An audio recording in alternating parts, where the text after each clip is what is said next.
Hola, mi nombre es Silmar Sánchez, estudiante de Psicología de la Universidad Yacambú, y hoy les vengo a hablar sobre la concepción de la personalidad según la teoría psicoanalista de Sigmund Freud. Si bien es cierto que el concepto inconsciente tiene sus antecedentes de la historia del pensamiento humano, esta categoría ha tomado gran significado a partir del siglo XX desde las propuestas de la teoría psicoanalista de Sigmund Freud.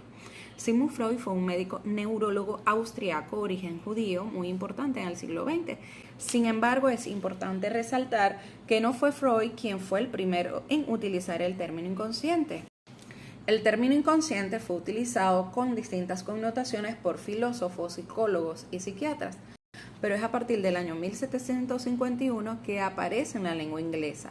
Luego, en el año 1860 y 1875 en países como Francia, Rusia y Alemania. Y aunque el término inconsciente aparece con anticipación, es de reconocer que la concepción freudiana es quien le dio mayor potencialidad a las teorías basadas en el término inconsciente.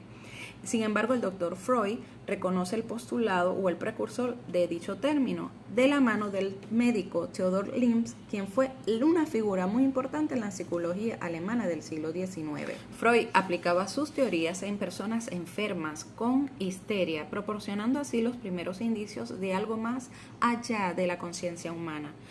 La teoría del psicoanálisis de Freud trata de explicar las fuerzas inconscientes que motivan el comportamiento humano y explica que aquellos conflictos internos que pueden aparecer durante la niñez pueden afectar a priori, es decir, en el comportamiento humano y emociones de un adulto. Esta teoría explica cómo pueden ser desarrolladas la personalidad a través de etapas evolutivas del desarrollo psicosexual. Además, explica el psiquismo humano que está dividido entre consciente, preconsciente e inconsciente. ¿Qué es el inconsciente? Para Freud, el inconsciente es una instancia de nuestra psique, es decir, de los procesos mentales conscientes o inconscientes que llevan a cabo una persona, desde lo que hay detrás de lo que hacemos, decimos o deseamos. El inconsciente se define como un depósito de sentimientos, pensamientos, impulsos y recuerdos que se encuentran fuera de nuestra conciencia. Freud plantea en su teoría que el infante va moldeando según su experiencia su personalidad. Pero, ¿qué es la personalidad? La personalidad comprende las características que identifican un individuo.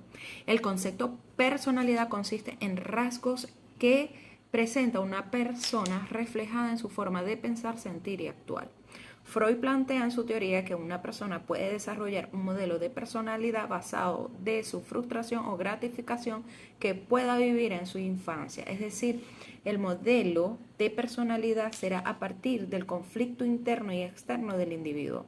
Según Freud, se desarrollan 5 personalidades.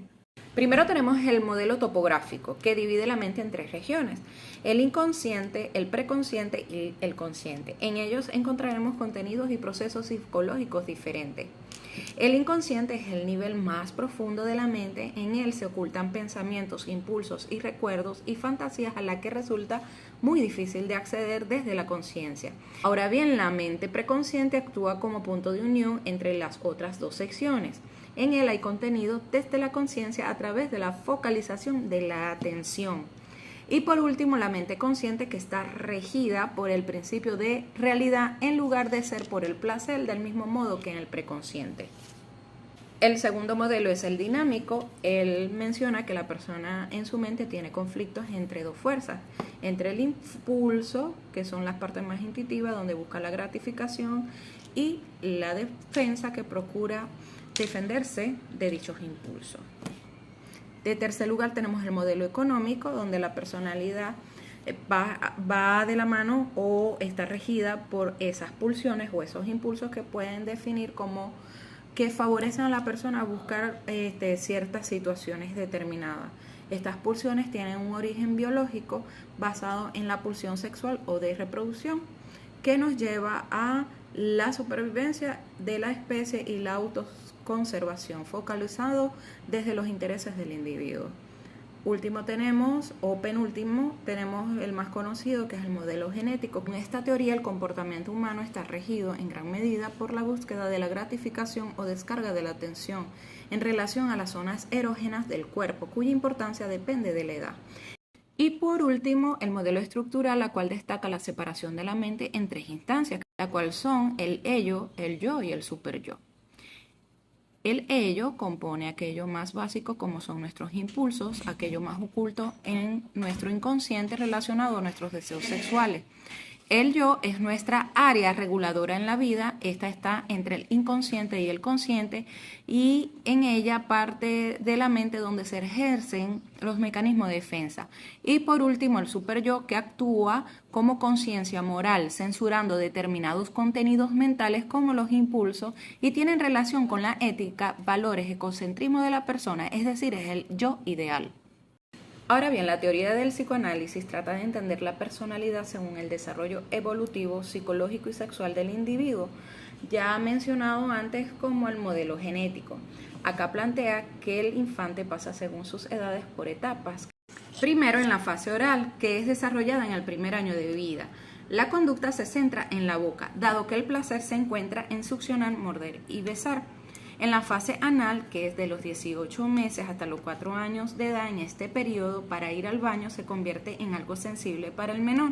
Por lo tanto, el foco de placer es en la parte anal. Depende de los padres, habituar al niño en esta etapa va a influenciar en su autorregulación y autocontrol en la adultez. Ahora bien, en la etapa fálica abarca edades entre 4 y 7 años de edad. En esta el menor empieza a experimentar placer asociado a sus genitales, por lo que la masturbación es común. Además se produce el conocido complejo Edipo y Electra. El complejo de Edipo consiste en que los niños manifiestan un profundo apego hacia su madre y sienten una intensa rivalidad hacia el padre. En los casos en que el apego intenso a la madre no se supera de forma natural, cuando la persona deja la etapa infantil, se produce un patrón de comportamiento característico del complejo de Edipo en adultos, presentando conflictos para establecer relaciones, tales como miedo a relaciones íntimas, cambios de pareja, disfunción sexual, entre otras. Y el complejo Electra es parecido al Edipo, donde las niñas tienen fijación hacia el papá y pueden tener comportamientos como enfadarse con la madre, tener rabietas cuando ambos progenitores se muestran afecto o celar al papá. Si esta etapa no es superada al tiempo determinado, la niña, o en este caso la mujer, va a tener consecuencias tales como dependencia económica, necesidad de aprobación, inestabilidad emocional, entre otras. Luego tenemos la etapa latente, que es de 6 años hasta la adolescencia. Aquí la libido del niño se dirige hacia el exterior mediante la reorientación de actividades sociales. En esta etapa el niño se interesa por diversas actividades intelectuales, deporte y por socializar con sus compañeros. Y la última etapa del desarrollo psicosexual es la etapa genital, que configura la actitud de la persona hacia su pareja. Los métodos más utilizados en la terapia del psicoanálisis tenemos catarsis, asociación libre, transferencia, hipnosis y análisis del sueño, la cual tiene grandes beneficios a largo plazo. En conclusión, esta teoría psicoanalista de Sigmund Freud explica cómo el desarrollo de la personalidad condiciona la manera en que cada persona se desenvuelve en su entorno. A su vez, permite comprender cómo los conflictos no resueltos entre los impulsos físicos y las expectativas sociales de cada etapa del desarrollo del ser humano puede derivar en alteraciones mentales.